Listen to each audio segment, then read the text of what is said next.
Team alpha and the legends. तो इनके ये मिलिट्री स्कूल के बच्चे हैं, मिलिट्री स्कूल की प्रिपरेशन कर रहे हैं। तो ये आपके सामने एक डिबेट कंपटीशन करेंगे और डिबेट कंपटीशन का जो इनका टॉपिक रहेगा दैट इज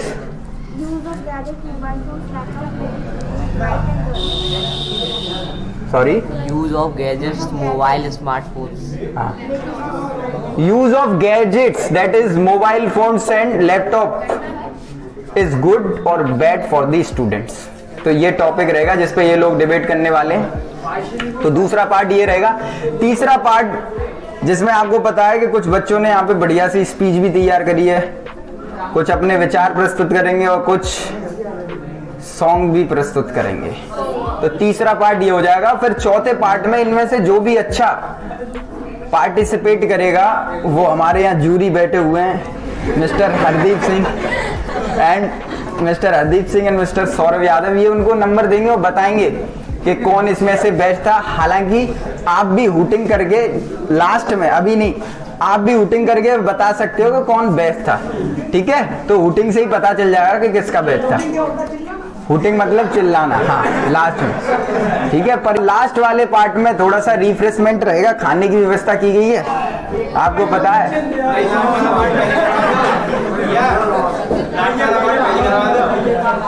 बैठिए हाँ, बैठिए। तो उसमें सारी व्यवस्था है आपके लिए, शाही पनीर, मटर पनीर, कढ़ाई पनीर है। अब इनके बाद पालक पनीर भी खाएगा।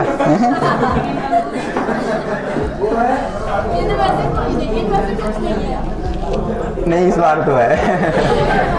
ओके, तो जो विनर्स होंगे लास्ट में उनको हम कुछ मेडल्स और सर्टिफिकेट्स प्रोवाइड करेंगे। ठीक है, जो कैश प्राइज की मैंने बोला था वो जुमला था, कैश प्राइज नहीं देने वाले भैया, इतना कैश तो हमें भी नहीं मिलता।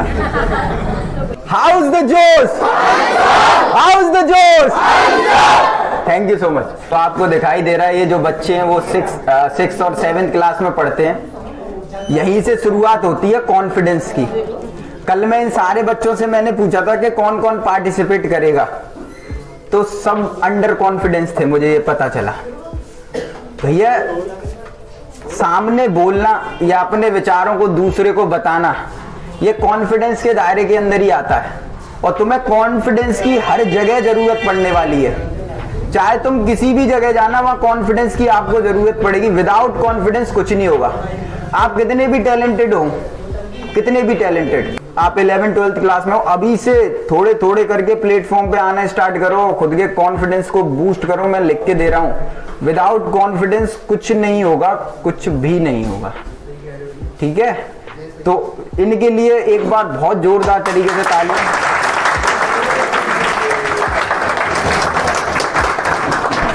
तो मैं दोबारा से बता दूं, इनका जो टॉपिक है बहुत शानदार टॉपिक है जिसका नाम है use of gadgets, that is smartphones and laptops is good और bad for the students.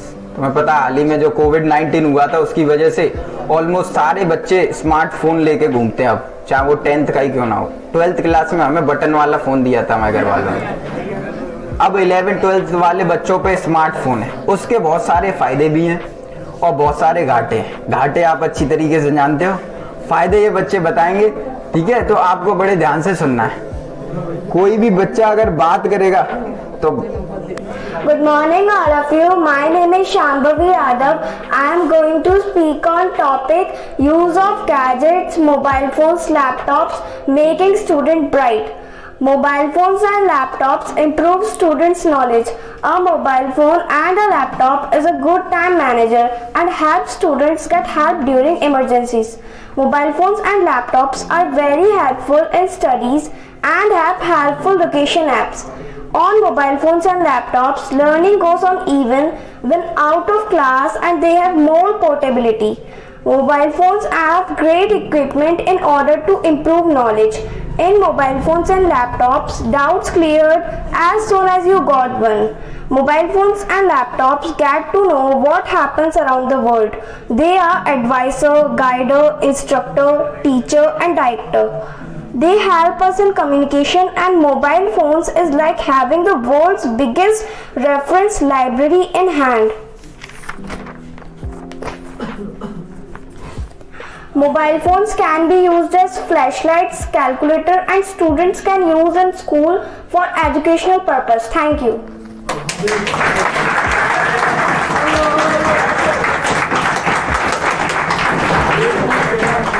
Good morning all of you. I could like to that give the wonderful opinion to speak of you. This is Angel Yadav, class 7th.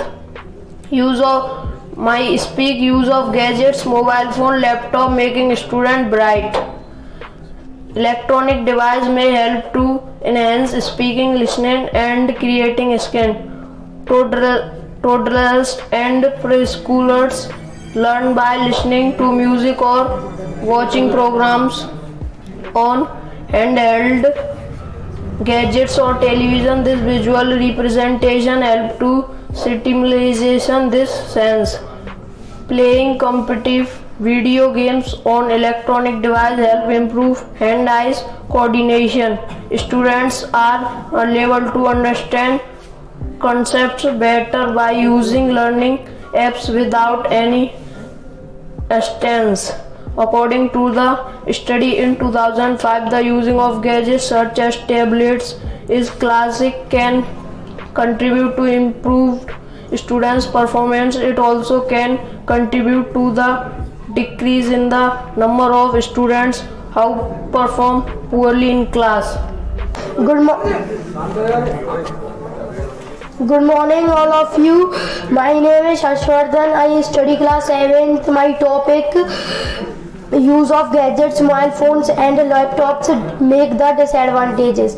Mobile phones cause isolation in pupil. Excessive usage of mobile phones causes wastage of valuable time. Addiction to mobile phones causes distraction from works. Wastage of too much money is also caused due to mobile phones. Mobile phones cause cyberbullying. Pupils lose time for their study due to overusing mobile phones. Distance from relatives and family members is one of the few negative impacts of mobile phones. Mobile phones cause various health problems and sleep issues. Cell phones are one of the main reasons for road accidents. Thank you. Good morning all the teachers and all the elders. My name is Yatharth Sharma. I am studying class 7th. Topic: uses of gadgets and mobile phones and laptops. Disadvantage: mobile phones can be cause of skin disease, especially hand, skin cancer and eye problem, etc. And a lot of other diseases can be affect the body by its high usage. Two students are playing with mobile phones during lecture. Another biggest disadvantages for student is they have very high losses of their studies.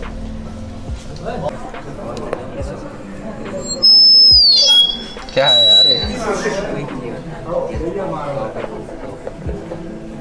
तो जैसा कि आपने देखा इन सभी बच्चों ने बड़े शानदार तरीके से बताया कि जो मोबाइल फोन्स होते हैं और जो बाकी इलेक्ट्रॉनिक गैजेट्स होते हैं उनका इस्तेमाल किस तरीके से हमें आगे भी ले जा सकता है और नुकसान भी कर सकता है।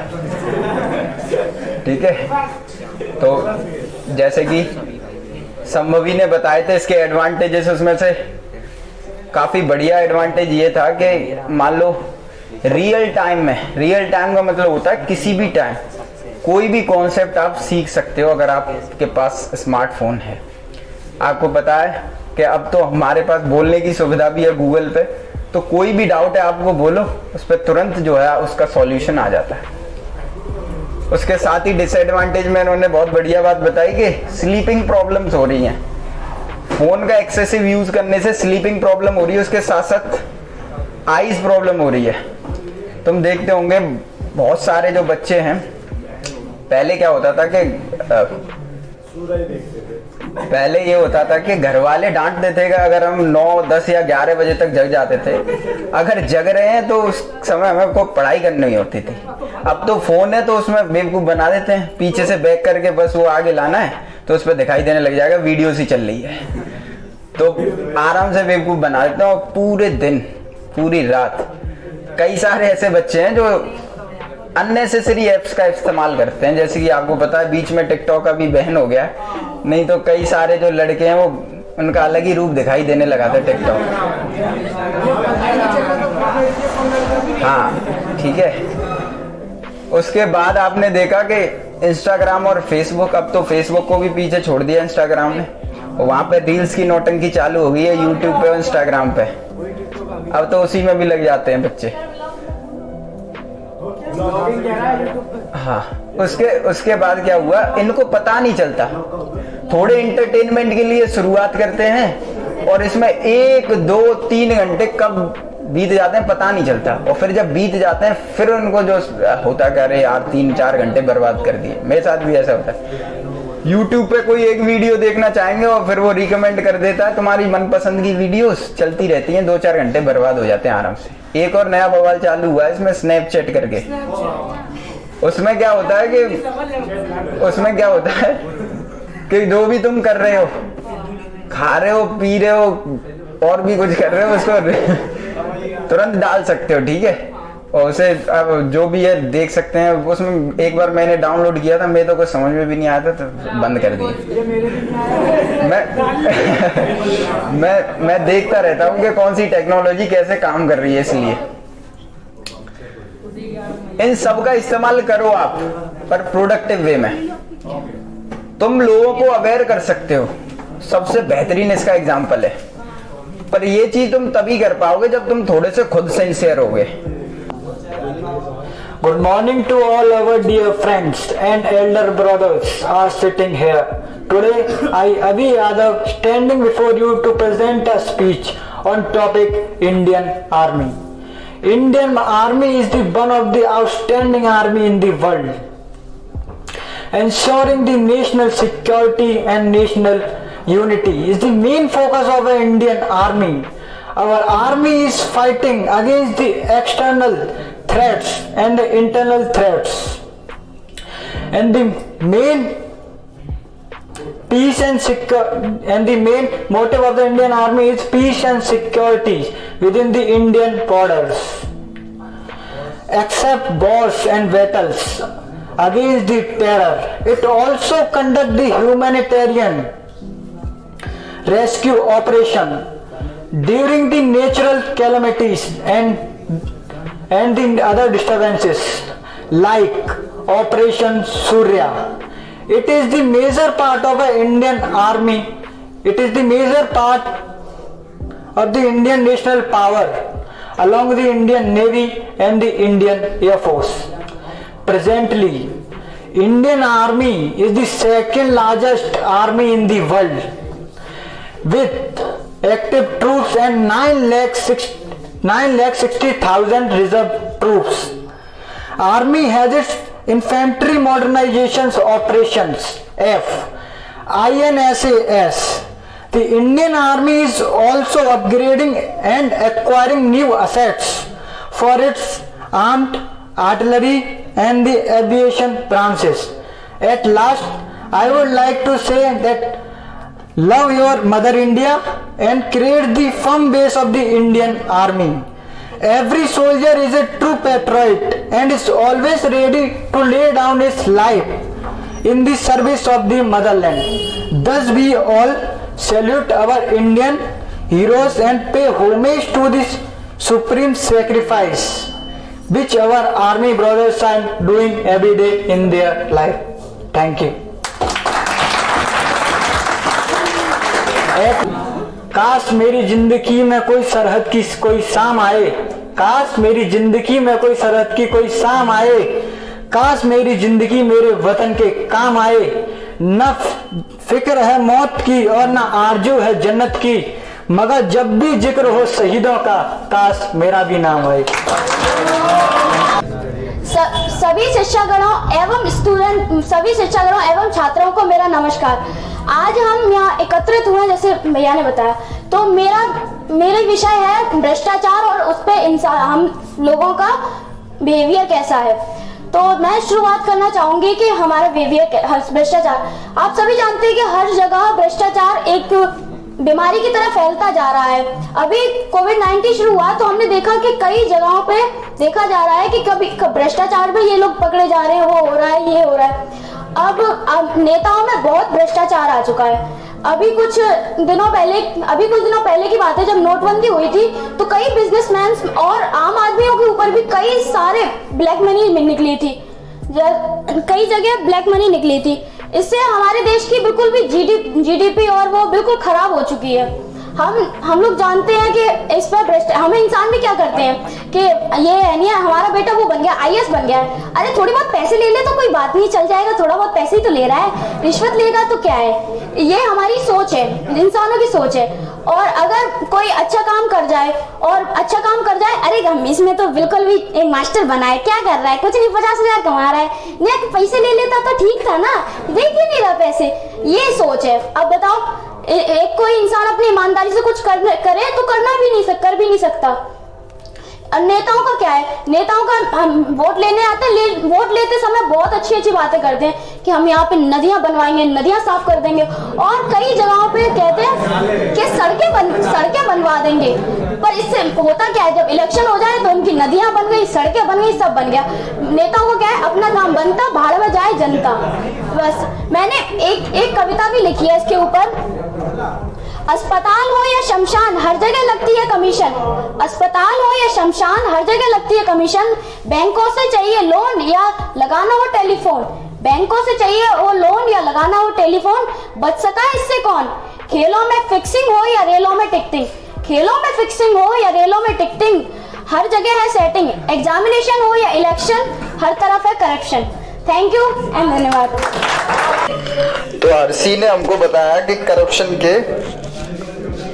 किस तरीके से हमारे समाज में करप्शन हो रहा है। करप्शन की शुरुआत हमसे खुद से होती है। अब ये जो बड़ी बड़ी पोस्ट पे लोग हैं ये तो करप्शन कर रहे हैं, ठीक है, क्या तुम करप्शन नहीं कर रहे हो?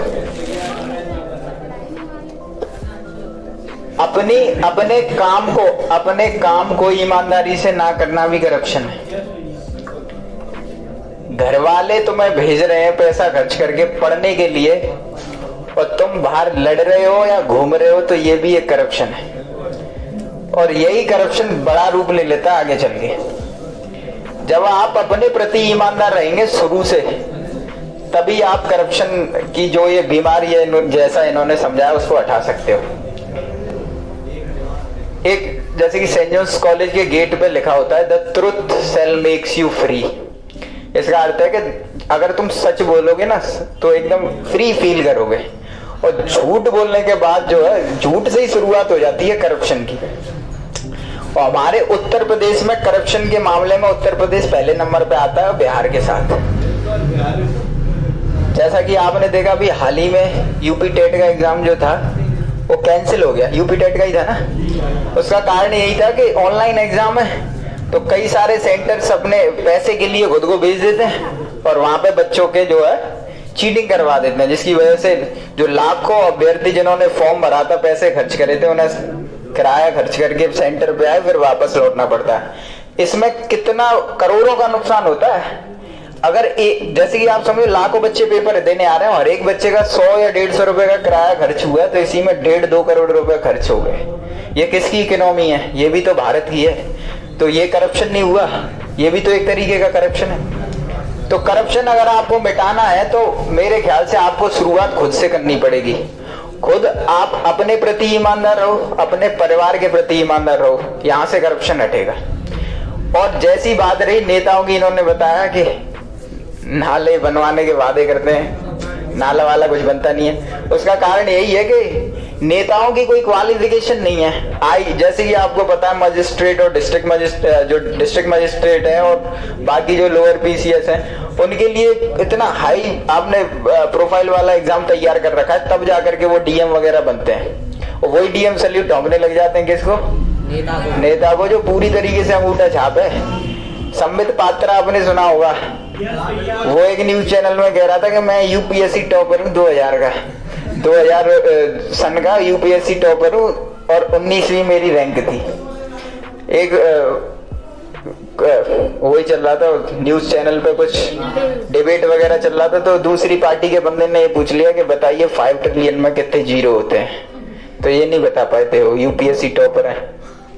तो ये सब अंगूठा छाप है, और जब तक हमारे देश में क्वालिफिकेशन तय नहीं की जाएगी नेताओं के लिए, तब तक सुधार नहीं होगा। जैसे कि आप अरविंद केजरीवाल का एग्जाम्पल लो, वो क्वालिफाइड है, एक IITN है, दिल्ली में उसने बहुत बेहतरीन काम करवाया, स्कूल्स बहुत अच्छी कंडीशन में करा दिए, तभी तो दिल्ली सेंटर बनाया जाता है एग्जाम का। अब इस बार से थोड़ा सा आगरा बनने लग गया, पर हमेशा से ही आपको पता है दिल्ली नोएडा ये जो रहे हैं वो मेन हब रहे हैं टेस्ट के लिए, दूर दूर से बच्चे वहां टेस्ट देने आते हैं, क्योंकि वहां डेवलपमेंट हुआ है। डेवलपमेंट तुम्हारे हाथ में है। देखो मैं तुम्हें बताऊं कैसे, जब CDS का निधन हुआ था, मेरे ख्याल से तुम में से किसी ने भी कोई प्रॉब्लम नहीं हुई थी, सिर्फ न्यूज को सुन लिया था कि CDS का निधन हो गया, पर तुम्हें पता नहीं शायद तुम्हारे देश ने कितना बड़ा और कितना लेजेंड आदमी को खो दिया। ग्लोबल टाइम्स एक अखबार है चाइना का, उसने इस पे कमेंट किया था कि भारत क्या है। ग्लोबल टाइम्स चाइना के द्वारा चलाया जाता है अखबार, और ग्लोबल टाइम्स का मतलब पूरी दुनिया पढ़ती है उसे। उसने लिखा था कि भारत की एयरफोर्स क्या है, भारत की डिफेंस फोर्सेस क्या है, इन्होंने इतने मतलब अपने लीडर को तो ये बचा नहीं पाए, तो क्या ये कॉम्बैट फोर्सेस क्या करेंगे, ये युद्ध क्या करेंगे, इनकी एयरफोर्स इतनी बेकार है कि ये हमारे साथ युद्ध क्या करेंगे, ऐसा बाकायदा लाइनों में लिखा था उसने। तो इससे हमें क्या समझ में आ रहा है, इससे ये समझ में आ रहा है कि जब भी कोई घटना घटती है अपने देश में, वो हमसे जुड़ी हुई है, हम हर एक लोग से जुड़ी हुई है। एक दिन मैं देख रहा था कि जिस दिन उनका निधन हुआ था, ऑलमोस्ट सारे बच्चों ने स्टेटस अपलोड कर रखा था, पेरेंट्स ने, टीचर्स ने, सबने, और उसके अगले दिन बाद कोई चर्चा नहीं थी। 10 लोगों का निधन हुआ, उसमें से सिर्फ एक का नाम तुम जानते थे कि CDS विपिन रावत हो गए और उनकी वाइफ हो गई, बाकी किसी का भी 9 का तुम नाम नहीं जानते थे वो कौन थे। उसमें कई सारे जो नॉन कमीशन्ड ऑफिसर्स भी थे, वो भी किसी घर के जो हैं वो उनके लिए ऑफिसर हैं, बेशक तुम्हारे लिए नहीं है, आर्मी के लिए नहीं है, एयरफोर्स के लिए नहीं है, पर वो अपने घर के ऑफिसर हैं भाई। तो यहाँ से हमें ये समझ में आता है कि ये जो घटनाएं होती हैं ये डायरेक्टली तुमसे जुड़ी हुई हैं, तुम्हारे ऊपर लोग कमेंट करते हैं अगर ऐसी घटनाएं होती हैं तो। इसलिए तुम्हें थोड़ा सोशल मीडिया को यूज करते समय थोड़ा सा सेंसिटिव रहना पड़ेगा, अच्छी चीजें पोस्ट करो, दुनिया को थोड़ा सा अवेयर करो। जैसे कि मैं तुम्हें थोड़ी सी बात बताना चाहता हूँ, जैसे कि ये FOT आपको दिखाई दे रहा होगा, FOT की फुल फॉर्म है फ्लाइट ऑफ थिंकिंग। अब इसकी शुरुआत कहाँ से हुई, हम जैसे कि ये मेरे 2 मित्र बैठे हुए हैं, भाई हैं, और भी यहाँ करीब 17-18 लोग जो नहीं है, टोटल 20 का ग्रुप है हमारा। तो हम ऐसे ही बैठे हुए थे, मीटिंग करते थे, मैं 11th-12th की बात बता रहा हूँ, 12th पास आउट ही थे तब। तो बैठे हुए थे कि क्या किया जाए यार, पढ़ तो रहे हैं पर कुछ अलग भी तो करा जाए समाज के लिए। हम तो पढ़ ही रहे हैं, छोटा छोटा कंट्रीब्यूशन करेंगे, 100-100 रुपए तो कुछ तो हो सकता है। तो हम बैठ के डिस्कस कर रहे थे, डिबेट कर रहे थे कि समाज में है क्या ऐसी चीज जिसकी वजह से हमारा जो देश आगे बढ़ सकता है। तो फिर हम लोगों ने सोचा कि ऐसा क्या किया जाए। तो हमने सोचा कि भाई कहीं ना कहीं हम पूरे देश की तो लिटरेसी रेट बढ़ा नहीं सकते, तो हमें क्या करना चाहिए, अपने ये 13-14 जो गांव है यहाँ से शुरुआत करनी चाहिए। तो 12th के थे, हमारे पास कोई बाइक भी नहीं थी, साइकिल हुआ करती थी, तो साइकिल और कुछ लोग पैदल हम जाते थे, पर्चे छपवा लिए थे और घर घर पर्चे बांटते थे कि हम एक कंपटीशन ऑर्गेनाइज कर रहे हैं, क्विज कंपटीशन, जिसमें आप अपने बच्चे को भेजो, अगर वो सेलेक्ट होता है तो उसको एक कैश प्राइज मिलेगी ये करके। तो इसमें हमने शुरुआत कर दी थी सन 2016 से, और 2019 तक हमने करीब 5 ऑर्गेनाइजेशन किए क्विज कंपटीशन के, और 5 में मैं आपको बताऊं लगभग हमने 1500 से 2000 बच्चे, हालांकि सेम ही रिपीट भी होते हैं, उसमें से करीब 120 बच्चों को हमने कैश प्राइज दिया है। उन 120 बच्चों के घर, 1500 से 2000 में से बता रहा हूं, 120 बच्चों के घर FOT की ट्रॉफी, मेडल और कुछ कैश प्राइज पहुंचा है। तुम्हें पता है ये कैश प्राइज, ये छोटे छोटे, हालांकि 200 रुपए, 500 रुपए या 3000 रुपए से उनका कुछ होना नहीं है, पर जब वो मेडल और ट्रॉफी देखा करेंगे ना तो वो चीज उन्हें मोटिवेट करेगी पढ़ने के लिए, ये रीजन था। उपस्थित अमित भैया, हरदीप भैया और सौरभ भैया को बहुत बहुत शुक्रिया, जिन्होंने मुझे मौका दिया अपने विचारों को प्रकट करने के लिए। मैं उनका अपने दिल से धन्यवाद करता हूँ। मैं आप सभी के सामने भगत सिंह के कुछ विचारों को प्रकट करना चाहता हूँ। मैं उसे कुछ पंक्तियों से शुरू करना चाहूँगा। मेघ बनकर छा गए जो वतन के अंगार पे, मेघ बनकर जो छा गए वतन पे अंगार के, रख दिए थे शीश अपना मृत्यु की तलवार पे, रख दिए थे शीश अपनी मृत्यु की तलवार पे, तज गए थे वायु शीतल लू थपेड़ों में गिरे, आज भी बड़ा चेतना बन जो नजर में है तेरे। हमारे अमर शहीद भगत सिंह जी, जिनका जन्म 1907 में बंगा गांव लियालपुर जिला में हुआ। उनके पिता का नाम किशन सिंह था जो एक किसान थे, और उनकी माता का नाम विद्यावती कौर था। वो अंग्रेजों से हमेशा विरोध सा मानते थे, इसलिए उन्होंने शुरुआत में वो लाहौर पाकिस्तान में ही रहते थे। ये जो बंगा गांव और लियालपुर है वो लाहौर में आता है। तो वहां पर एक स्कूल था, DAV स्कूल, तो वो अंग्रेजों का था और अंग्रेजों से उन्हें अच्छा नहीं था, वो बिल्कुल भी उनका समर्थन नहीं करते थे, तो उन्होंने उनका स्कूल ज्वाइन नहीं किया। बचपन में जब वो छोटे थे 10-12 साल की, तो उन्होंने कम से कम 50 किताबें पढ़ ली थी। इससे आप समझ सकते हैं कि उन्हें किताब पढ़ने की कितनी रुचि थी। 13 अप्रैल 1919 जलियांवाला बाग हुआ था, जिसे हम जानते हैं, जहां जनरल डायर ने गोलियां बरसाई थी। वहां पर हमारे 100 से भी ज्यादा लोग मृत हो गए थे, शहीद हो गए थे। वहां पर एक कुआं था जहां पर लोगों ने कहा कि हम पे गोली बरसाई जा रही है, इससे बढ़िया हम कुएं में कूद जाएं। तो हम आज भी वहां जाएं तो ये कहा जाता है कि अगर उस कुएं से पानी निकालो तो खून निकलता है। तो वहां जब हमारे अमर शहीद भगत सिंह गए तो वहां एक पतीला लेके गए थे। वहां पर उन्होंने कुछ वहां पे खून से सनी मिट्टी थी, उसे लेकर आए।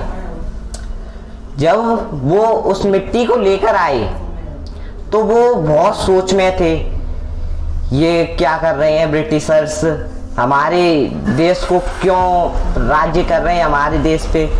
तो उनकी जो बहन है उसने पूछा क्या हुआ, तू क्यों सोच रहा है, तू इतना क्यों सोचता रहता है, अभी इतना क्यों शांत है तू। तो उसने कहा कि मुझे अपने देशवासियों को आजाद कराना है और अंग्रेजों को भारत से भगाना है।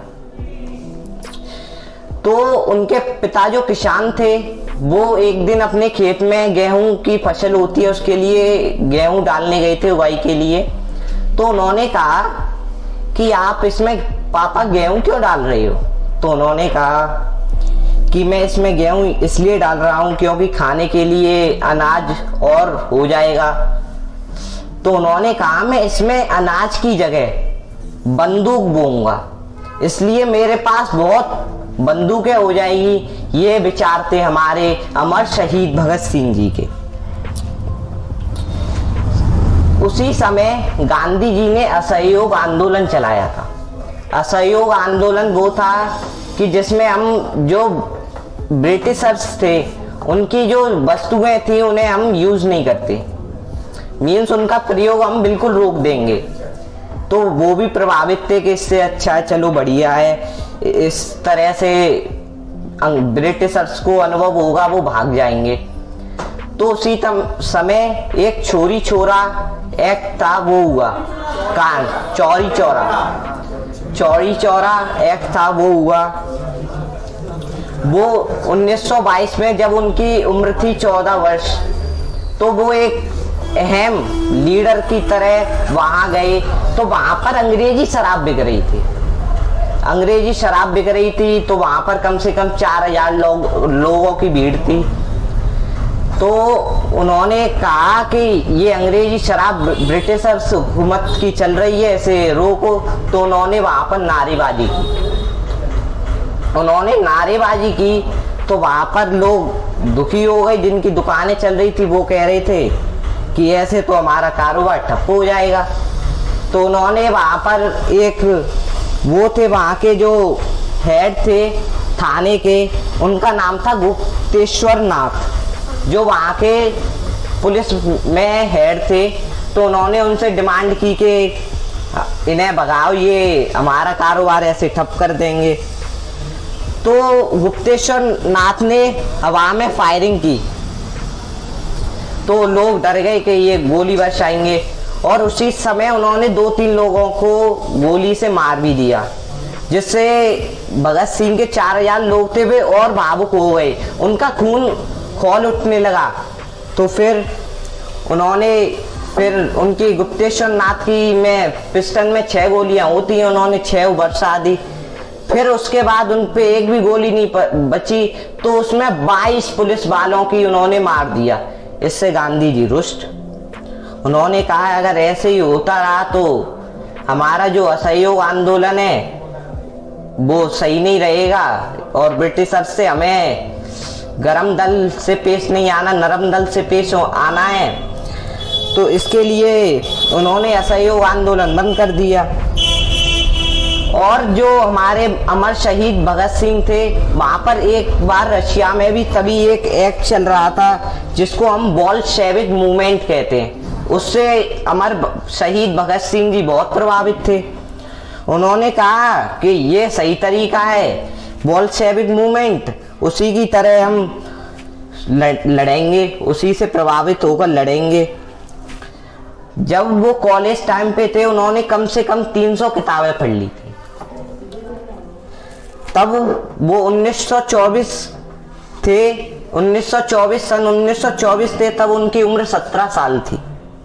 तो उनकी माँ ने कहा कि शादी कर लो बेटा। तो उन्होंने कहा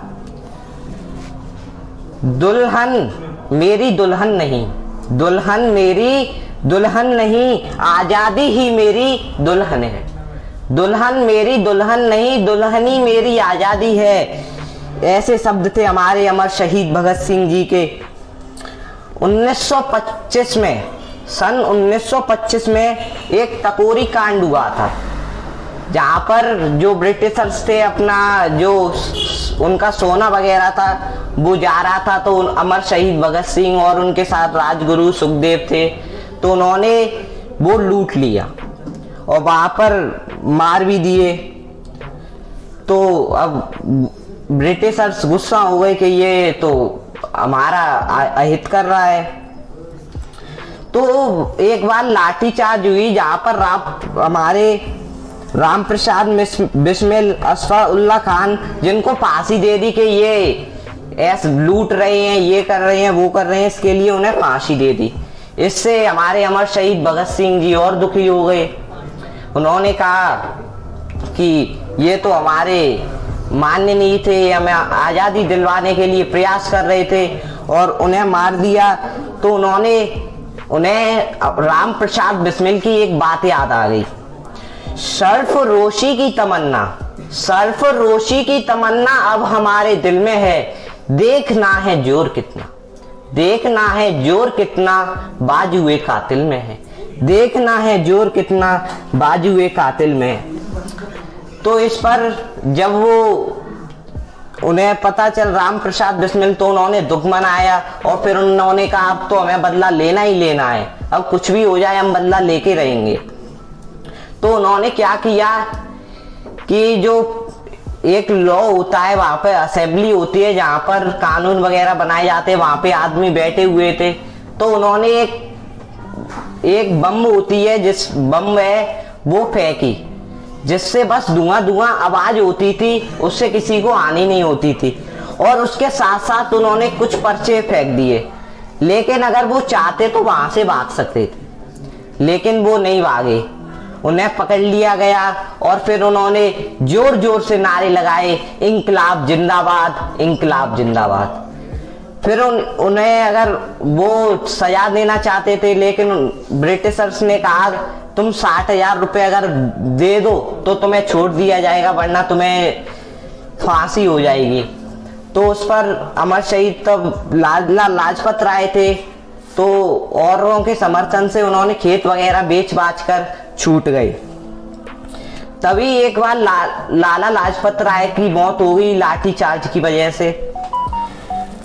तो उन्होंने एक बार फिर नारा लगाया इंकलाब जिंदाबाद का, और 2 साल उन्होंने मीन्स ब्रिटिशर्स हुकूमत में दोबारा बम फेंकी और सबको बताया कि इंकलाब जिंदाबाद, ये जो हमने बदला लिया है, एक पुलिस इंस्पेक्टर था उसे मारकर उन्होंने कहा बदला लिया है, क्योंकि लाला लाजपत राय की आपने मौत की है, इसके लिए हमने पुलिस को मारकर बदला लिया है। इसके पीछे 2 साल का कारावास हो गया। हमारे अमर शहीद भगत सिंह को 2 साल का कारावास हो गया। उन्होंने जेल में भी ब्रिटिशर्स को चने चबा दिए। 64 दिन तक उन्होंने अन्न जल ग्रहण नहीं किया, और ब्रिटिशर्स इतने वो थे कि इसको हम कुछ नहीं कर रहे हैं, इसे हम इतने दुख दे रहे हैं, फिर भी वो इतना खुश है, बिल्कुल भी दुखी नहीं है। तो उस पर हमारे अमर शहीद भगत सिंह के कुछ शब्द थे, मेरे सीने में जो जख्म है, मेरे सीने में जो जख्म है वो तो फूल के गुच्छे हैं, मेरे सीने में जो जख्म है वो तो फूल के गुच्छे हैं, हमें पागल ही रहने दो जनाब, हम पागल ही अच्छे, हमें पागल ही रहने दो जनाब, हम पागल ही अच्छे हैं। ऐसे शब्द थे हमारे अमर शहीद भगत सिंह जी के।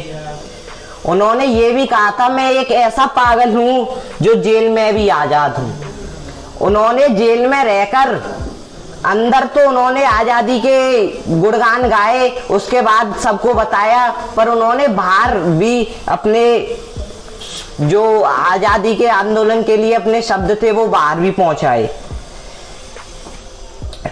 तब उन्हें फिर उनसे पूछा गया कि अब तुम्हें फांसी दी जाएगी, तो 23 मार्च को, वैसे हमेशा फांसी जो थी वो सुबह दी जाती थी, लेकिन उन्हें पता था कि अमर शहीद भगत सिंह हैं, इन्होंने आज़ादी की पूरे गुणगान कर दिए हैं, तो इसके लिए उन्हें रात में फांसी देने का हुक्म दिया। उन्हें बुलवाया गया। उन्होंने पूछा ब्रिटिशर्स ने तुम्हारी आखिरी इच्छा क्या है, तो उन्होंने खुशी खुशी कहा मुझे एक किताब पढ़नी है, लेनिन की बायोग्राफी पढ़नी है। तो उन्हें जब फांसी दी जा रही थी 23 मार्च को, तो उन्होंने किताब पढ़ के अपने मुंह से फंदा चूमकर उन्होंने एक वो कहा कि मेरे ना आंख बांधो ना हाथ बांधो, मैं वैसे ही फांसी लेना चाहूंगा। तो उन्होंने कहा कि मुंह तो बांधना पड़ेगा, तो हाथ खुले। फिर उन्होंने जोर जोर से गले मिले एक दूसरे के। राजगुरु सुखदेव और भगत सिंह थे वहां पे, तो तीनों के गले मिले और उन्होंने खुशी खुशी फंदा चूमकर इंकलाब जिंदाबाद के नारे लगाए और अमर शहीद हो गए। मुझे गर्व है कि मैंने ऐसे देश में जन्म लिया, मुझे गर्व है कि मैंने ऐसे देश में जन्म लिया जहां अमर शहीद भगत सिंह जी जैसे इंसान भी थे। मैं अंत में कुछ पंक्तियों में अमर शहीद के गुणगान करना चाहूंगा। भारत देश का था जो दुलारा, भारत देश का था जो दुलारा, झुके उसके आगे शीश हमारा, झुके उसके आगे शीश हमारा, हंसकर झूल गया फांसी पर, हंसकर झूल गया फांसी पर, वो है पूरे हिंदुस्तान का दुलारा, वो है पूरे हिंदुस्तान का दुलारा, हिंदुस्तान का प्यारा, देश के लिए हो गए कुर्बान, देश के लिए हो गए कुर्बान, और बढ़ा दिया गौरव हमारा, और बढ़ा दिया गौरव हमारा। तेरी देशभक्ति पर सब है न्यौछावर, तेरी देशभक्ति पे सब है न्यौछावर, तेरा साहस है सबसे न्यारा, तेरा साहस है सबसे न्यारा, भारत देश का था वो दुलारा, भारत देश का था वो दुलारा, झुके उसके आगे शीश हमारा, झुके उसके आगे शीश हमारे। ऐसे अमर शहीद भगत सिंह जी को मेरा जय हिंद, और आप सभी को यहाँ पर उपस्थित सभी बहन भाइयों और भैयाओं को मेरा जय हिंद। धन्यवाद।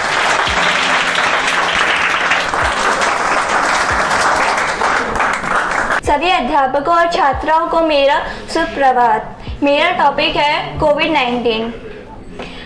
कोरोना वायरस एक महामारी बीमारी है जिसके कारण कई राज्यों में बहुत सारे मौत हुई है। यह वायरस चाइना के वुहान शहर से फैला हुआ है। इसने सभी राज्यों में तहलका मचा दिया था। इसमें पूरी दुनिया के लोग 19 करोड़ 16 लाख 50 हजार की मृत्यु हुई है के संक्रमण हुए थे। इसमें से 40 लाख की मृत्यु हो गई थी। यह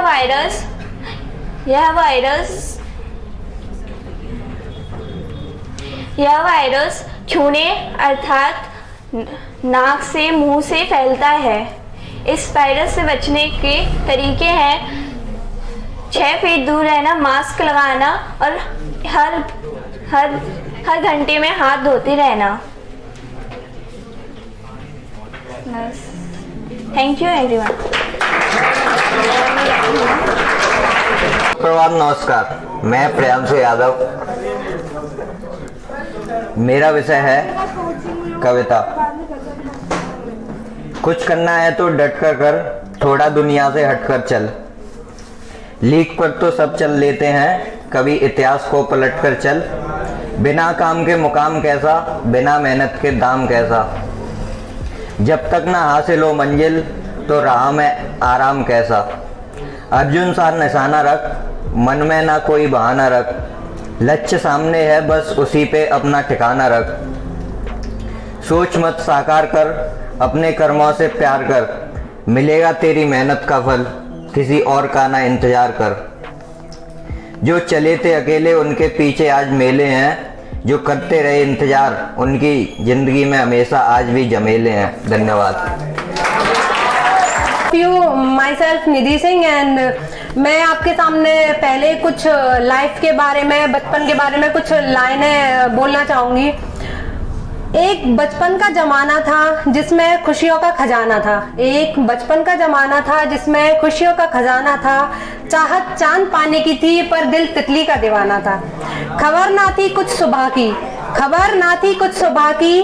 शाम का ना ठिकाना था, थक कर आना स्कूल से पर खेलने भी जाना था। माँ की कहानियां थी, परियों का फसाना था। माँ की कहानियां थी, परियों का फसाना था। बारिश में कागज की नाव थी, हर मौसम सुहाना था। रोने की वजह ना थी, ना हंसने का बहाना था। रोने की वजह ना थी, ना हंसने का बहाना था। क्यों हो गए हम इतने बड़े, क्यों हो गए हम इतने बड़े। इससे अच्छा तो बचपन का जमाना था, इससे अच्छा तो बचपन का जमाना था। इसको तार के गा लूं? इससे आवाज आएगी फिर आ नहीं पाएगी।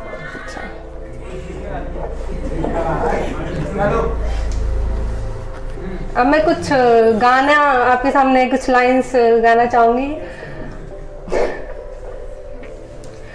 ओ देश मेरे तेरी शान पे सदके, कोई धन है क्या तेरी धूल से बढ़ के। तेरी धूप से रोशन, तेरी हवा पे जिंदा, तू बाग है मेरा, मैं तेरा परिंदा।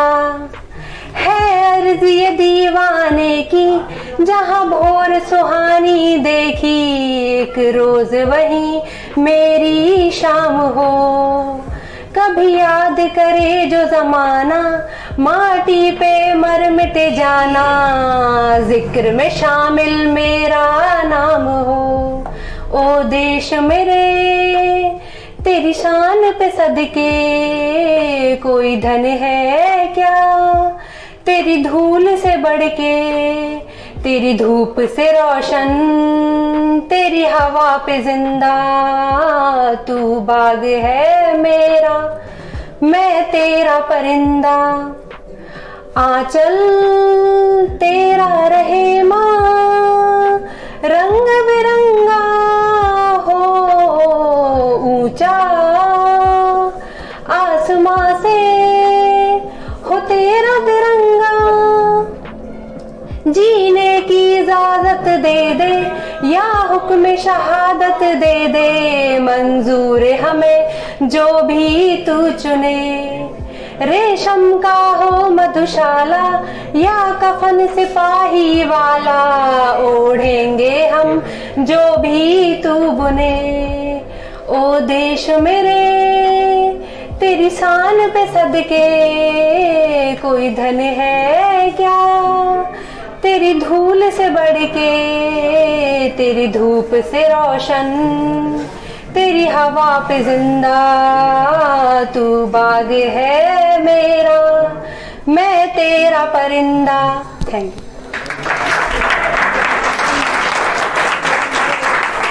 मैं एक कविता बोलना चाहती हूँ।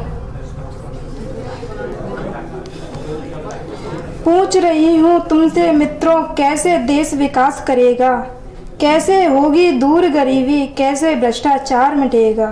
पूछ रही हूँ तुमसे मित्रों, कैसे देश विकास करेगा, कैसे होगी दूरी तुम्हारी, कैसे भ्रष्टाचार मिटेगा।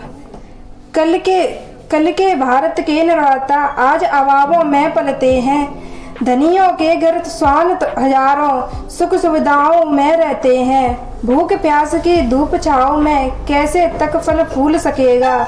पूछ रही हूँ तुमसे दोस्तों, कैसे देश विकास करेगा, कैसे देश विकास करेगा।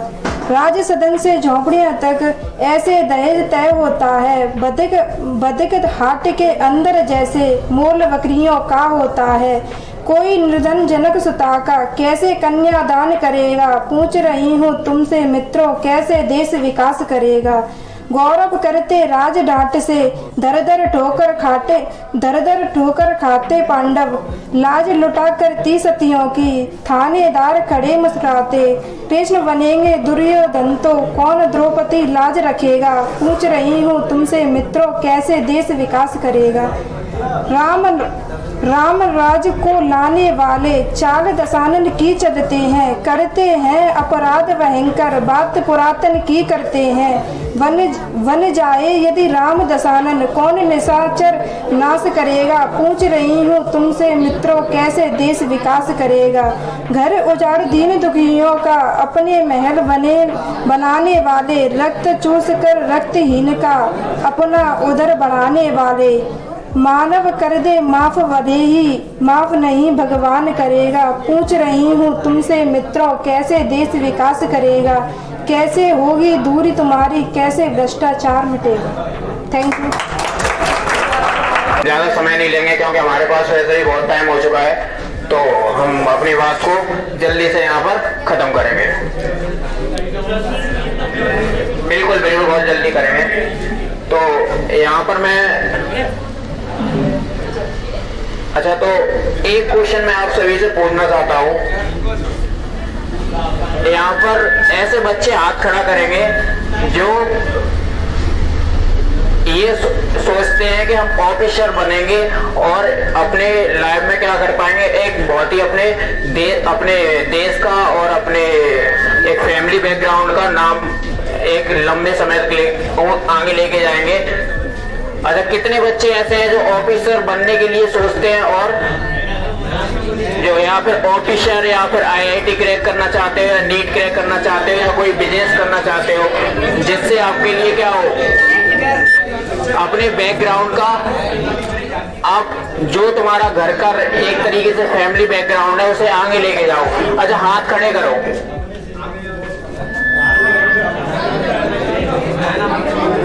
Okay, thank you. अच्छा, अभी मैंने देखा बहुत सारे बच्चों ने हाथ खड़े करे, ठीक है, और जो बाद बाकी के बैठे थे उन्होंने बिल्कुल सोचा नहीं और किसी ने नहीं किए। तो यहाँ प्रॉब्लम क्या कहाँ आती है? आपका जो एक एनवायरनमेंट है ना, वो यहाँ पर सबसे बड़ा क्या आपका इफेक्ट करता है। अच्छा, अभी यहाँ पर मान लो यहीं से स्टार्ट मैं करता हूँ। अभी बच्चे ने एक ने हाथ खड़ा किया, बगल में बैठा है, उसने बोला वो ही तो है, तुरंत अभी बोलेगा तू ऑफिसर बनेगा, ठीक है, या तू अधिकारी बनेगा। तो वो क्या कर रहा है, आपको क्या कर रहा है, आप इधर जाना चाह रहे हो, अपने गोल की तरफ जाना चाह रहे हो, वो क्या कर रहा है, खींच रहा है। दिस इज ग्रेविटेशनल फोर्स, ठीक है, यानी क्या लगा रहा है, ग्रेविटी लगा रहा है। अरे लगा रहा है कि नहीं लगा रहा। अच्छा, फिजिक्स वाले बच्चे तो समझ रहे होंगे, 11th वाले, 9th वाले भी समझ रहे होंगे। Okay okay. अच्छा, ये तो एक बहुत छोटी सी बात होगी आपके फ्रेंड्स के। अभी तुम यही बात कहाँ ले जाओ, तुम बोलते हो मैं यूपीएससी की तैयारी करने जा रहा हूँ, आईआईटी क्रैक करूंगा। अब तो 11th 12th वाले बच्चे आ गए, तो उन्हें इस बारे में सोचना भी चाहिए। तो वहां पर भी क्या होता है, जैसे तुम बोलते हो मैं आईआईटी के लिए प्रिपरेशन करूंगा या नीट के लिए प्रिपरेशन करूंगा, तो कहीं ना कहीं रिलेटिव्स होते हैं, वो कहते हैं बेटा 90+ वाले नहीं कर पाए, तुम्हारा कितना 80 आया है। अरे बोलते हैं कि नहीं बोलते, बोलते हैं कि नहीं बोलते, बिल्कुल बिल्कुल बोलते हैं। तो ये वो कौन है, रिलेटिव्स क्या है, यानी तुम्हें क्या कर रहे हैं भाई, आप जाना चाहते हो, वो तुम्हें क्या कर रहे हैं, खींच रहे हैं। अच्छा, कभी ये सुना है आपने कि ऑफिसर का बच्चा कोई छोटी मोटी नौकरी ले ले, नहीं सुना ना। वो उसकी सोच ही क्या होती है कि ऑफिसर के लिए होती है। अरे होती है कि नहीं।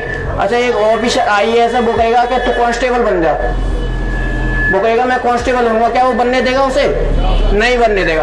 अच्छा, वो उसके जो घर का एनवायरनमेंट बन चुका है, उसके जो फैमिली का एनवायरनमेंट बन चुका है, वो एक डिफरेंट टाइप का बन चुका है, यानी उसकी सोच ही क्या वर्गी स्टार्टिंग से ऑफिसर, आईआईटी नीट जो भी बनना चाहता है या बिजनेस करना चाहता है, तो आप भी कर सकते हो।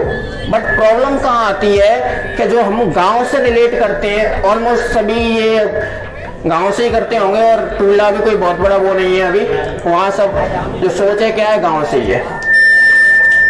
तो आपको स्टार्टिंग में ही बता दिया जाता है एक शब्द बेटा, औकात, ठीक है, ये तुम्हारे औकात की बात नहीं है, ठीक है। तो ये औकात जो तुम्हें पहले से भर दिया गया है कि आप क्या करो, यहीं तक रहो, ज्यादा ऊंचा सोचो मत। बस तुम्हें क्या है, एक लाइन क्रॉस करने की जरूरत है। वो कौन है, तुम्हारे आसपास का एनवायरनमेंट है, आप ही लोग हो, आपके रिलेटिव्स हैं, आपकी फैमिली वाले हैं, जो क्या कर रहे हैं, तुम्हें हाई गोल्स अचीव करने से क्या करते हैं, एक तरीके से रोकते हैं, ठीक है। तो सबसे पहले उसे क्या करना है, उस लाइन को क्या करना है, क्रॉस करना है, ठीक है। अच्छा, वो उस क्रॉस करने के लिए एक तुम्हें पता है वेलोसिटी होती है, एस्केप वेलोसिटी, अरे होती है कि नहीं। अच्छा, कोई ग्रेविटेशनल फोर्स लगाता है, उसे पार करने के लिए हमें क्या फेंकना चाहिए, उतनी स्पीड से क्या करना चाहिए, हमें आगे बढ़ना चाहिए। और उस लाइन को क्रॉस कर जाओगे तो फिर कोई रोकने वाला नहीं है तुम्हें आगे, फिर तुम क्या है, कुछ भी लाइफ में क्या कर सकते हो, अचीव कर सकते हो। मेरी बात समझ रहे हो। तो ये लोगों से बिल्कुल भी इफेक्ट नहीं होना है, जो तुम्हें बोलते हैं आप ऐसा नहीं कर सकते, आप ये नहीं कर सकते, आप वो नहीं कर सकते, ये सारा हमारा एनवायरमेंटल ऐसा बन चुका है जो हमें बिल्कुल भी आगे नहीं बढ़ने दे। खास करके जो अपने जैसे लोग होते हैं, मिडिल क्लास से बिलोंग करते हैं, ठीक है। अच्छा, आईएएस बनते हैं, पीसीएस बनते हैं, आईआईटी क्रैक करते हैं कि नहीं करते, वो एक्सेप्शनल केस होते हैं जो क्या करते हैं, जो आप में से निकल के जाते हैं। वैसे जो तुम्हारा आईआईटी आईएएस जो निकलते हैं, वो कहां से निकलते हैं, वो ऑलरेडी कहां से निकलते हैं, उनके जिनका बैकग्राउंड होगा वहीं से निकलते हैं। कहां से निकलते हैं, अपने बैकग्राउंड से। बट एक्सेप्शन निकल गया, वही हेडलाइन आ गई अखबार में, क्या हो गया, इस बच्चे ने खेतों में काम कर करके क्या हुआ, आईएएस बन गया, ठीक है। तो वो क्या होते हैं, उन्हें कोई इफेक्ट नहीं पड़ता, किससे, अपने आसपास के क्षेत्र से या फिर एनवायरमेंट से। अरे बात समझ रहे हो, बहुत से बदलते हैं। कोई भी काम करने की सोचोगे आप, बिजनेस करने की सोचोगे, पता है तुझे कितनी मेहनत लगती है, ऐसे नहीं बन जाते। बट एटलीस्ट स्टार्ट तो करो, आप कहीं से तो स्टार्ट करो, ठीक है भाई। कोई डायरेक्ट नहीं बनता कुछ भी, उसके लिए भी अब ऐसे, अब ये क्रॉस कर लिया है ना, अब उसके बाद क्या है, मान लिया हमने आईआईटी की सोच ली है, या नीट की सोच ली है या यूपीएससी की सोच ली है, ठीक है, अपने गोल से हमेशा हाई रखो। समझ रहे हो नहीं समझ रहे? अब गोल सबसे पहले तो चुनना मुश्किल होता है कि हाँ मैं अभी यहाँ से बोलूंगा बॉस, अभी मैं यहाँ पूछ लूंगा आईआईटी के कितने के बच्चे हैं, ना करने वाले ज्यादा होंगे, करने वाले कम होंगे। यूपीएससी के कितने हैं, करने वाले कम होंगे, ना करने वाले ज्यादा होंगे। तो जिसने सोचा है उसने आधा काम तो पहले ही कर लिया भाई। अब तुम्हें वर्क करना है कहाँ पर, अपने ऊपर। कहाँ करना है, खुद पर वर्क करना है। अब उसके लिए तो भाई जितना तुमने सोचने के लिए हिम्मत दिखा दी है तो मुझे नहीं लगता आप उसे कर भी सकते हो, ठीक है। बहुत आसानी से कर सकते हो, बट डेडिकेशन के साथ और कंटिन्यूसी के साथ आप कोई भी काम निरंतर करोगे तो उसमें जरूर क्या होगे, सफलता तुम्हें मिलेगी। ऐसा नहीं कि जब मेहनत करते हैं तो सफलता तो जरूर ही मिलती है, ठीक है। तो चीजों से इफेक्ट नहीं होना है, डिस्ट्रैक्शन से बचना है, ठीक है। बहुत सारे डिस्ट्रैक्शन होते हैं फैमिली में। अच्छा, अपने जीवन में एक हमेशा, अभी तुम पढ़ रहे हो, सभी पढ़ रहे हो कि नहीं पढ़ रहे? अच्छा, पढ़ रहे हो तो हमारे गोल्स क्या होते हैं, गोल होते हैं जो क्या होते हैं, बहुत सारे होते हैं कि नहीं होते? अच्छा, गोल होते हैं बट एक गोल उसमें क्या होता है, सार्थक गोल होता है, मतलब सबसे ज्यादा इंपॉर्टेंट होता है। तो अभी जो मान लो 12th वाले बच्चे हैं या 10th वाले बच्चे हैं, उनके लिए सार्थक गोल क्या है, उसमें परफॉर्मेंस बेटर करना 10th में या 12th में, ठीक है। या फिर ऐसे बच्चे हैं जो कुछ कंपटीशन की तैयारी कर रहे हैं, उनका गोल क्या है, कॉम्पिटिटिव फाइट करना। उसके बैकग्राउंड में भी हमारी क्या है, बहुत सारी प्रॉब्लम चलती रहती हैं, बट हमें फोकस किस पे करना है, एक पॉइंट पर करना है, ठीक है। जो तुम्हारा सार्थक गोल होता है उस पर ही हमें क्या करना है, फोकस करना है, ठीक है। फालतू की चीजों में डिस्ट्रैक्शन नहीं क्रिएट करना है। आप हमेशा जीवन में एक सार्थक लक्ष्य लेके चलिए और उसी पर फोकस करिए और डिस्ट्रैक्शन को क्या करिए, अवॉइड करिए, तो ऑटोमेटिक आप उसे क्या करोगे, अचीव कर लोगे। ऐसा नहीं है कि अब मैं कुछ करने जा रहा हूं तो भाई मैं फोन नहीं चलाऊंगा या फिर मैं म्यूजिक नहीं सुनूंगा। सब काम करते हैं बट टाइम हमारा क्या होता है, डिस्ट्रीब्यूट होता है, बट जो हमारा मेन काम है उसे हम इफेक्ट ना करें। भाई मान लो तुम डेली एक टारगेट बना लो, अगर उस टारगेट को आप अचीव कर रहे हो फिर कुछ भी कर लो। मान लो अगर तुमने बनाया कि आज ये चैप्टर करने हैं, इसमें मुझे कंप्लीट करना, वो चाहे सुबह कर लो खत्म, चाहे पूरी रात तक कर पाओ। मेरी बात समझ रहे हो? उसको तुम कंप्लीट करके मौज मस्ती करो, पढ़ो भी। तो ऐसा नहीं है कि आप एक चीज के प्रति ऐसे हो जाओ कि पढ़ते रहो। वो भी क्या होता है, आपको एक्टिविटी में भी क्या रहना चाहिए, सभी एक्टिविटी में इन्वॉल्व रहना चाहिए, ठीक है। खेल कूद में भी रहो, पढ़ने में भी रहो, और कोई भी जो भी एक्स्ट्रा करिकुलम एक्टिविटी होती है उसमें भी पार्टिसिपेट करते रहो। जैसे यहाँ पर मैंने देखा बहुत सारे बच्चे, छोटे बच्चे थे, उन्होंने भी काफी अच्छा बोला था। हमें उस टाइम इतना कोई ना मोटिवेट करने वाला था कि आप यहाँ पर आके बोलो। अब जो कमी हमने देखी है वो हम क्या कर रहे हैं, इनमें सुधार कर रहे हैं, ठीक है। न तो स्कूल में कभी हमें उठाया गया, न तो मोटिवेट किया किसी ने भी, ठीक है। तो अभी इनने देखा ये अच्छा कर पा रहे हैं, यहाँ से और बेटर करेंगे, और आप सभी लोगों ने काफी अच्छे यहाँ पर विचार शेयर किए। मैं एक बार फिर सभी के लिए जोरदार तालियों से स्वागत करना चाहूंगा।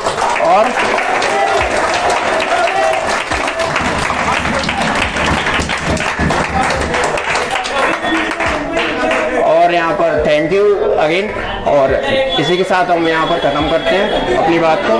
Thank you. आज का जो ये प्रोग्राम हुआ है काफी अच्छा हुआ, पर इसके लास्ट मोमेंट को खराब नहीं करना। जैसे किड्स कॉर्नर में कल कंजड़ बना हुआ है ना, उस तरीके से नहीं करना, बढ़िया तरीके से खत्म करना। अगर तुम्हें गुब्बारे फोड़ने हैं, मैं अलग से मंगवा दूंगा 50-100 गुब्बारे, उसे रोड पे फोड़ लेना, अभी मत फोड़ना, खाने पीने के बाद ये भी फोड़ लेना। तो जैसे कि सौरभ ने तुमको इतने अच्छे तरीके से समझाया, अभी हरदीप बताएगा कुछ थोड़ा। लहरों से डरकर नौका पार नहीं होती, और कोशिश करने वालों की कभी। नन्ही चींटी जब दाना लेकर चलती है, चढ़ती दीवारों पर 100 बार फिसलती है। मन का विश्वास रगों में साहस भरता है, चढ़कर गिरना, गिरकर चढ़ना उसे ना अखरता है। आखिर उसकी मेहनत बेकार नहीं होती और कोशिश करने वालों की कभी डुबकियां सिंधु में गोताखोर लगाता है, जा जाकर खाली हाथ लौट आता है। मिलते नहीं सहजी मोती गहरे पानी में, बढ़ता दुगना उत्साह इसी हैरानी में। मुट्ठी खाली उसकी हर बार नहीं होती और कोशिश करने वालों की कभी ये लास्ट लाइन मेरे बहुत करीब है, इसी को सुनता हूं मैं अक्सर। असफलता एक चुनौती है स्वीकार करो, कि असफलता एक चुनौती है स्वीकार करो, क्या कमी रह गई देखो और सुधार करो। जब तक ना सफल हो नींद चैन की त्यागो तुम। तो पता है आजकल सर्दी चल रही है, सोते रहते हैं बच्चे साथ। अभी एक बच्ची है 16 की क्लासेस की, वो कह रही थी कि भैया 7:30 बजे रजाई में से उठने का मन नहीं करता, आप ट्यूशन का टाइम कुछ और कर लो। जबकि यहाँ उधर बैच में 5:15 बजे भी 6:15 बजे बैच चल रहा था। तो यही लाइन है, जब तक ना सफल हो नींद चैन की त्यागो तुम, संघर्ष का मैदान छोड़ मत भागो तुम। कुछ किए बिना किसी की जय जयकार नहीं होती, कोशिश करने वालों की कभी हार नहीं होती। बहुत बहुत धन्यवाद।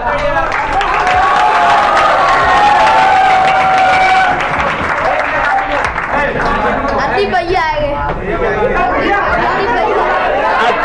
अब आपके सामने जो बच्चों ने पार्टिसिपेशन किया है उनका रिजल्ट अनाउंस होगा। देखो भाई, पहले मैं तुमको बता दूं, पहली बात सबसे मुख्य और सबसे इंपॉर्टेंट चीज होती है पार्टिसिपेशन।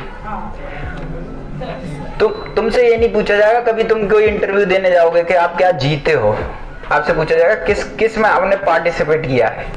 समझ वही बात, ये नहीं पूछा जाएगा कि तुमने कहा हॉकी का कोई चैंपियनशिप जीत ली, कोई डिबेट कंपटीशन, नहीं। How many curricular activities you have participated, पहला सवाल यही होगा जब हॉबीज की बातचीत चल रही होगी। तो पार्टिसिपेशन ज्यादा जरूरी है। कई सारे बच्चे नर्वस हो जाते हैं, कोई दिक्कत वाली बात थोड़ी ना भाई। आज नर्वस हुए, कल वही तुम्हारी स्पीच शानदार होगी, है। तो इसीलिए यहाँ पर क्या होगा कि जिन्होंने पार्टिसिपेशन किया उसमें से बहुत शानदार पार्टिसिपेशन किया है कुछ बच्चों ने, और बाकी सबका भी शानदार था। पर भाई प्राइज तो हमारे पास 4 ही देनी है, ठीक है। तो 4 प्राइज जिन लोगों को दी जाएगी उनके नाम ये जो जूरी बैठी हुई थी हमारी अनाउंस करेगी। जूली नहीं। अच्छा, इसमें हम एक शॉर्ट क्विज कंपटीशन भी करेंगे जिसमें मैं इंस्टेंटली सवाल बोलूंगा और जो बच्चा उसका इंस्टेंटली जवाब देगा उसको हम पेंटोनिक का कौन सा जो महंगी कंपनी होती है, क्या नाम है, हैजर्ड का जो लगभग 250 रुपए का पेन आता है वो दिया जाएगा उस बच्चे को, ठीक है। अच्छा कोई बात नहीं है, ठीक है। तो कुछ सवाल पूछे जाएंगे, उनके जवाब के लिए आपको तैयार रहना है। और वो सवाल जो आज स्पीच और जितनी बातचीत हुई है उन्हीं से रिलेटेड, उनमें से जो बोले गए हैं कुछ वही बातचीत होगी, ठीक है। तो रिजल्ट पहले अनाउंस करेंगे, पहले क्विज कंपटीशन, ठीक है साहब, ओके। तो मेरा पहला सवाल है,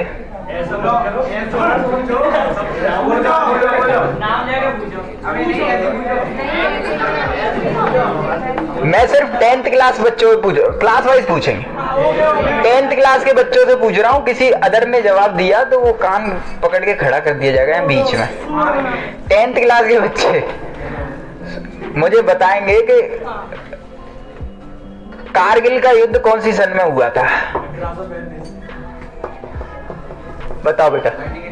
19 नहीं, छोटे भी दे सकते हैं। 1999। वेरी गुड, शाबाश, मोहित के लिए जोरदार तालियां। बहुत बढ़िया, बहुत बढ़िया, बहुत बढ़िया। हाँ, ओके। जो 10th से पूछा गया है सवाल उसे छोटे बच्चे भी दे सकते हैं। अब 10th से नीचे वाले जो हमारे मिलिट्री के बच्चे हैं उनसे सवाल पूछा जाएगा। अभी हाल ही में मैंने तुम्हें बताया था जब मैं, हाँ जी, तो आपको ये बताना है, मैंने आपको बताया था भाषण के दौरान कि धारा 370 को कौन सी सन में हटाया गया था। धारा 370 को ये रुक जाओ, हाथ ऐसे जवाब नहीं देना बेटा। धारा 370 को कौन सी सन में हटाया गया था? हाथ उठाओ। हाँ भाई, किसका हाथ पहले उठाया? 2019। क्या तुम दिन भी बता सकते हो महीने के साथ? नहीं। 31 अक्टूबर 2019 को धारा 370 को हटाया गया था। हाँ भाई, ओके। दूसरा सवाल हो गया। अब तीसरा सवाल जो है वो 11th क्लास के बच्चों से। 11th class. अब 11 से नीचे वाले बच्चे भी जवाब दे सकते हैं, पर 12th नहीं दे सकते इसका जवाब।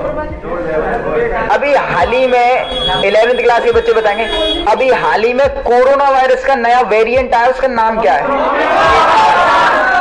किसी को पेन नहीं मिलेगा क्योंकि तुमने रूल्स तोड़ दिए। हाथ उठाना था, मेरी जिम्मेदारी थी, मेरी आंखें स्कैन कर ली थी, मेरी आंखें स्कैन कर ली थी। किसने हाथ उठाया था? तुमने बोल दिया बिना हाथ उठाए, तो ये कैंसिल हो गया सवाल। हाथ उठाना है, बस हाथ उठाना है। अब एक और सवाल। 11th क्लास वाले बच्चे सिर्फ हाथ उठाएंगे, मेरी आंखें देख लेंगी किसने हाथ उठाया। कोविड-19 में डी का मतलब क्या है? हाँ भाई, वेरी गुड डिसीज। लो, कोविड में डी का मतलब होता है डिसीज। Very good. लो, एक को उठा लो किसी बच्चे को देने के लिए, इसे उठा लो। अच्छा जी, अब मेरा नेक्स्ट क्वेश्चन है, यहाँ पे बैठे ग्रेजुएट बच्चों को जो SSC GD वगैरह की तैयारी कर रहे हैं, 12th से पूछ ले रहे पहले।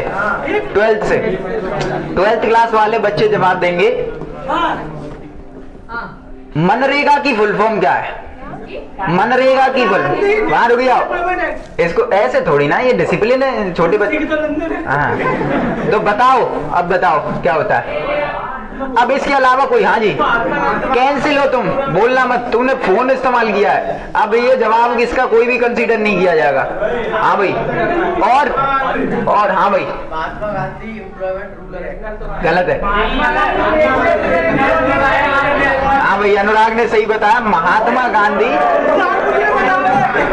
National rural employment act.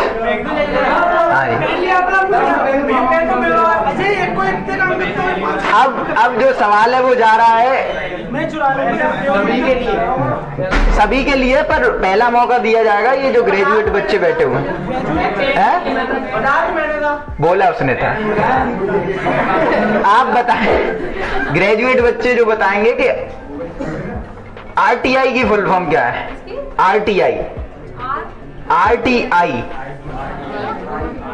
RTI जो आपको तुम्हारे गुरुजी है फंडामेंटल राइट्स पढ़ाते हैं। इंडियन इंस्टीट्यूट RTI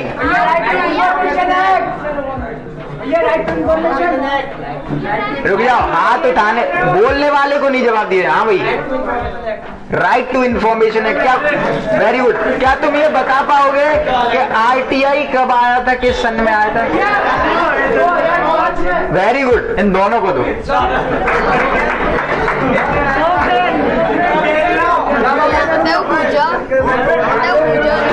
अब वापस से, RTI का मतलब होता है राइट टू इंफॉर्मेशन, जो कि 2005 में आया। इसके कुछ फायदे भी है, कुछ घाटे भी है। इसका घाटा ये था कि नरेंद्र मोदी जी की लिस्ट निकलवा ली थी कि बताइए आप BHU से पढ़े हुए हैं तो कौन सी सन में क्या किया आपने, तो अभी तक उस पर विवाद चल रहा है। RTI में क्या होता है, RTI फाइल करके आप किसी भी चीज की जानकारी ले सकते हो। ठीक है, किसी भी चीज की आप जान सकते हो कि किसी भी DM के खिलाफ RTI लगा सकते हो, जान सकते हो तुम्हारी सैलरी कितनी है, बताओ कितना तुम कमा रहे हो। RTI का मतलब ये होता है। कई सारे लोग इसका पॉजिटिव इस्तेमाल करते हैं और कई सारे लोग इसका खामखा किसी को परेशान करने के लिए नेगेटिव इस्तेमाल भी करते हैं। ओके, इसके बाद फिर दोबारा से हम मिलिट्री वाले बच्चों पे जा रहे हैं और उनको सवाल पूछा जाएगा। कोई भी बच्चा आप में से बताए ओमनीवोरस एनिमल्स कौन से होते हैं? संभव भी बताएगी।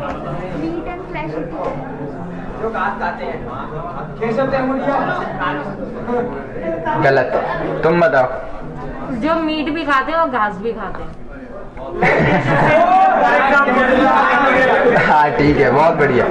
ठीक है, जो मीट भी खाएं और प्लांट प्रोडक्ट जितने भी होते हैं, वेजिटेरियन और नॉन वेजिटेरियन दोनों हो। जैसे कि कुत्ता होता है ना, तो वो रोटी भी खा लेता है और बोटी भी खा लेता है, ऐसे ही जो मनुष्य भी होते हैं कुछ। तो इन्होंने सही बताया, उत्तर बिल्कुल सही, ओमनीवोरस एनिमल। Very good. अच्छा जी, अब सवाल जो जा रहा है वो 10th क्लास वाले बच्चों के पास जा रहा है, हालांकि उसमें 9th के बच्चे भी जवाब दे सकते हैं। पीछे तो बैठे हुए हैं हमारे 9th का, 2 बच्चे हैं 9th के हमारे पास, तो दोनों से सवाल पूछा जा रहा है। एक उनमें तुम में से किसी एक को जवाब देना है, उसी के मिलिट्री वाले स्कूल वाले बच्चे भी जवाब दे सकते हैं। ठीक है, हाल ही में 8 दिसंबर को जनरल विपिन रावत का निधन हुआ था। उनकी पोस्ट क्या थी अलोंग विद फुल फॉर्म? हाँ भी बताओ, फुल फॉर्म भी बतानी है। हाँ अब बता सकते, रुक जाओ बेटा। फुल फॉर्म नहीं मालूम, क्या तुम ट्राई करोगे? हाँ अब ये बताएगा, छोटी क्लास पे जाएगा सवाल। हाँ CDS की फुल फॉर्म क्या है? CDS 2 है, कंबाइंड डिफेंस सर्विसेज भी होता है CDS, और दूसरे। हाँ इधर वो आंसू बता रहा है, क्या बेटा? Very good, chief of defence staff. Chief of defence staff post है। क्वाड्रेटिक इक्वेशन की जनरल फॉर्म क्या होती है? स्टैंडर्ड फॉर्म क्या होती है? Equal to X square plus bx plus c। ठीक है, सही है। अब इनके नाम देखते रहे ना, एक साथ दे देंगे, महीन करा रहे।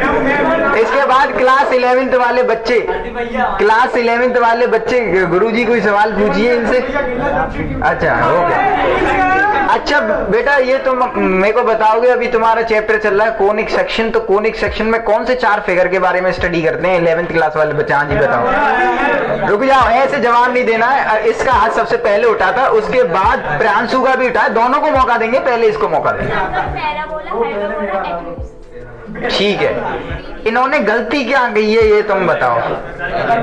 हाँ वेरी गुड, तेज बोलो।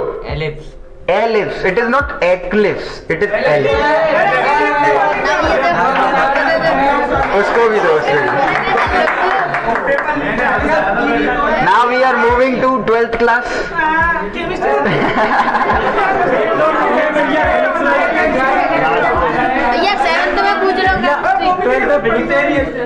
अच्छा बेटा, तुम्हें 12th क्लास में 2 सवाल पूछे जाएंगे, एक मैथ से एक केमिस्ट्री से। ठीक है,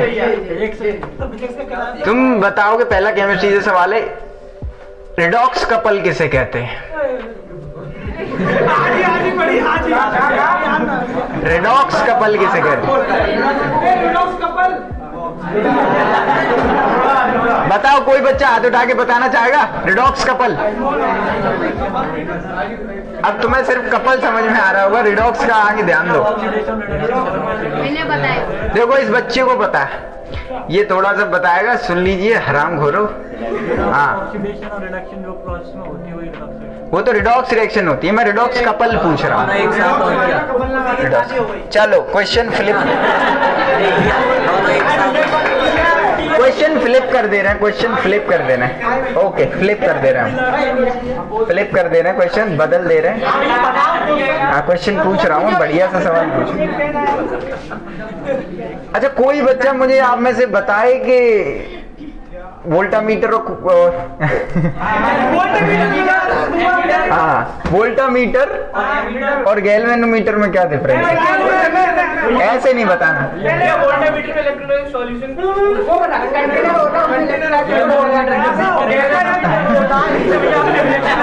कैंसिल कैंसिल कैंसिल कैंसिल। एक सवाल दोबारा से।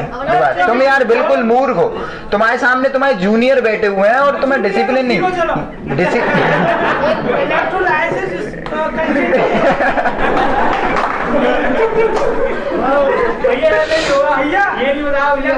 जिस कंटेनर में होता है उसे वोल्टामीटर कहते हैं। ओके तो गैल्वेनोमीटर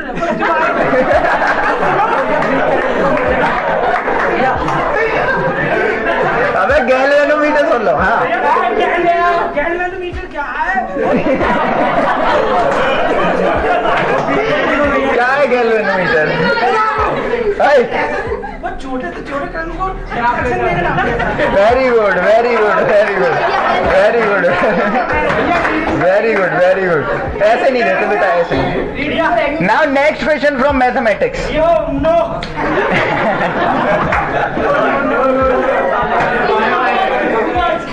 अच्छा जी,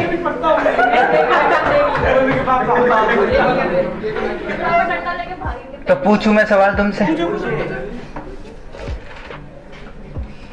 सरल सा ही पूछ लूं? ओके,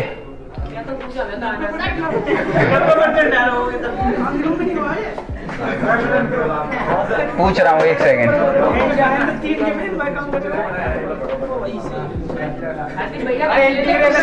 एक फॉर्मूला पूछ रहा हूँ जो इंटीग्रेशन में इस्तेमाल होता है, ट्रिग्नोमेट्री में इस्तेमाल होता है। अभी नहीं हुई? कौन सा चैप्टर होगा? डिफरेंशिएशन का पूछो, डिफरेंशिएशन का। Differentiation, okay okay okay. अच्छा जी, कौन सा बालक मुझे बताएगा आप में से व्हाट इज इक्विवेलेंस रिलेशन? रुक जाए, नो कैंसिल, ऐसे थोड़ी ना, हाथ उठाना नहीं, अब नहीं, अब नहीं। हाँ, केशव बताएगा, केशव नहीं, केशव ने हाथ उठाया था, वो कभी कभी बोल। हाँ बोल। अरे भैया वो तीनों होती है, रिफ्लेक्सिव भी अच्छा अच्छा, एग्जाम्पल दे के बताओ बेटा। एग्जांपल कैसा? हाँ, मतलब ऐसा एग्जाम्पल जो इन सब बच्चों को समझ में आ जाए, वो एग्जाम्पल बता। एक सेट है, नहीं समझ में आ रहा है, ये बच्चे नहीं जानते सेट है, कुछ नहीं समझ में आ रहा है इनको। ऐसे समझाओ एक एग्जाम्पल से, ये बच्चे जो कहते हैं कि भैया समझ में आ गया। रुक जाओ अभी। डिटर्मिनेंट में क्या कंडीशन है कि उसका मैग्नीट्यूड 0 के बराबर हो जाएगा?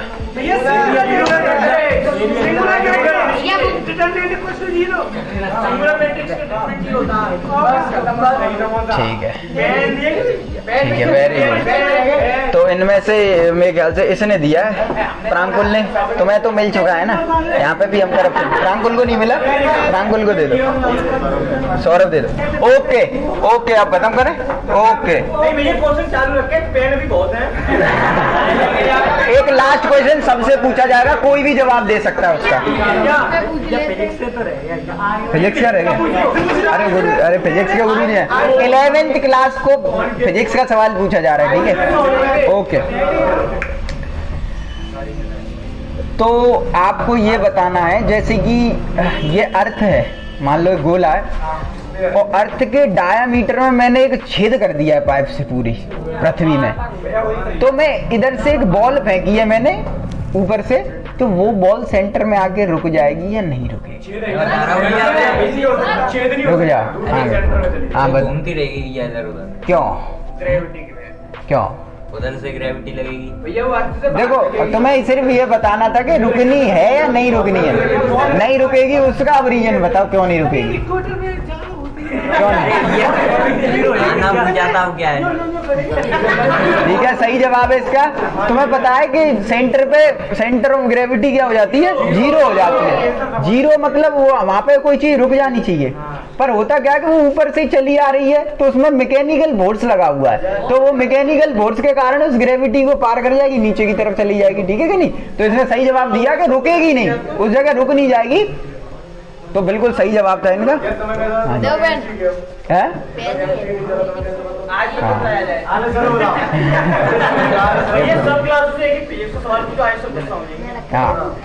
Now the last question of this quiz session is, एक लास्ट क्वेश्चन है, इसे कोई भी जवाब दे सकता है, तुम में से कोई भी।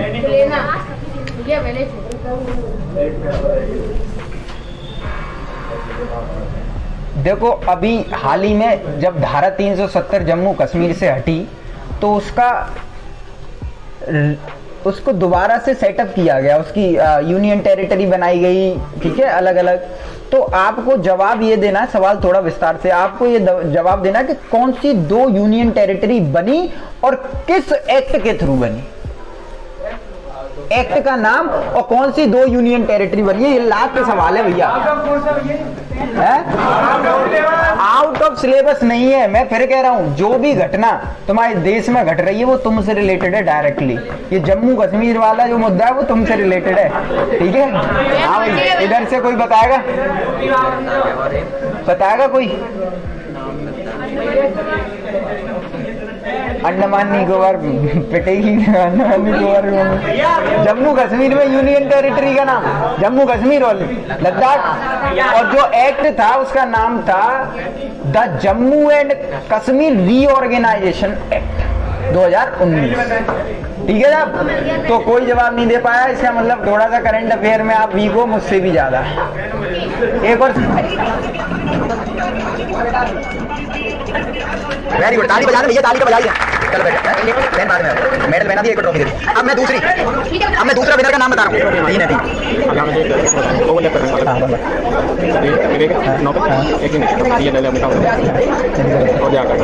अब किसको लेना है बता। बॉयज में जो सरदार भगत सिंह के बारे में जिन्होंने इतनी बढ़िया तरीके से उनकी जीवनी से हमें परिचित कराया, विवेक यादव, एक बार के लिए दोनों ताली। वेरी गुड, शाबाश बेटा। चलो एक काम करो, शील्ड दे दो, मेडल दूसरे विनर को।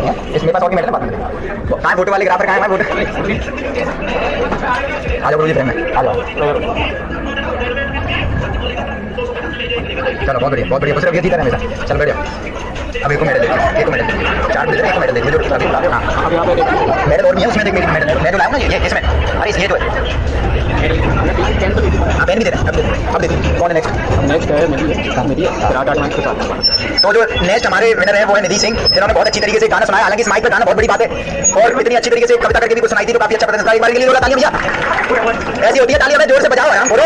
वेरी गुड, फोटोग्राफर अबे आराम से तालियों पहले काम करो। चुप जाऊंगा फिर मैं।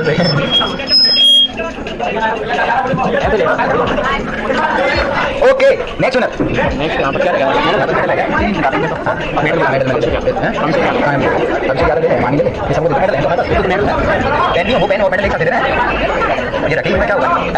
नेक्स्ट जो कंटेस्टेंट है, पार्टिसिपेंट सॉरी कंटेस्टेंट नहीं, हर्षी चौधरी और Abhishek Yadav.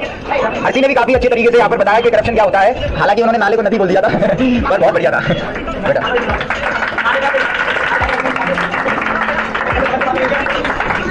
Now I would like to call next winner Abhishek Yadav. Big hand for him। अंग्रेजी एक फोटो ले लो भाई इसका, आया भाई शेरा। हाँ भाई इसका photo low. Okay, very good. Now the next winner is Himani and Priyanshu Yadav. Himani and Priyanshu Yadav.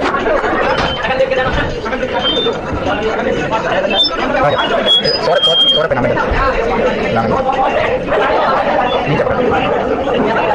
Very good. Priyanshu Yadav आए भैया। अच्छा इसको मेडल एक ही शर्त में मिलेगा, जब ये कहेगा कि इस बार बीजेपी जीतेगी। चलो अभी करा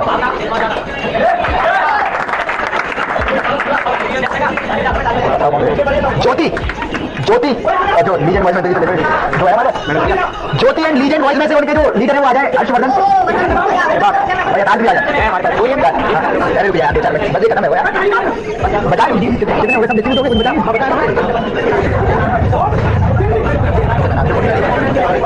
बेटा वेरी गुड, शाबाश आ जाओ बेटा। नेक्स्ट में ले ले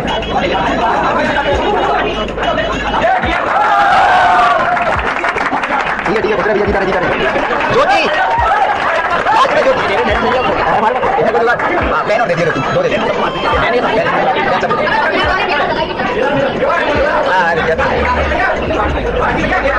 अरे धीरे धीरे खाओ, देखो गिरा है सीटों पे, गिराना नहीं है भाई। हम बना इसके ऊपर करिए, एक सिखा रहे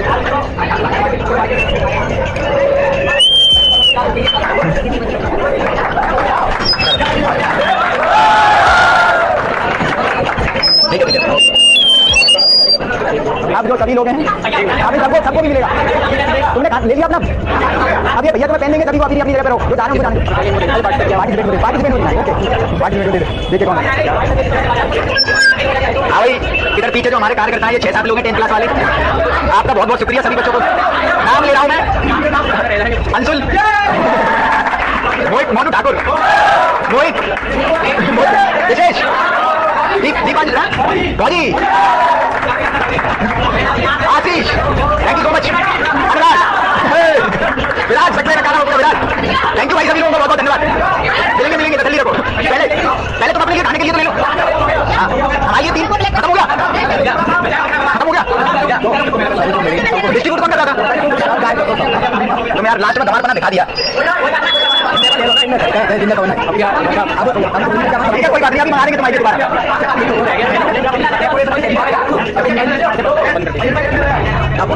अब बजा गाने तू अब बहुत कर दे। तूने खा लिया ये? माँ बोल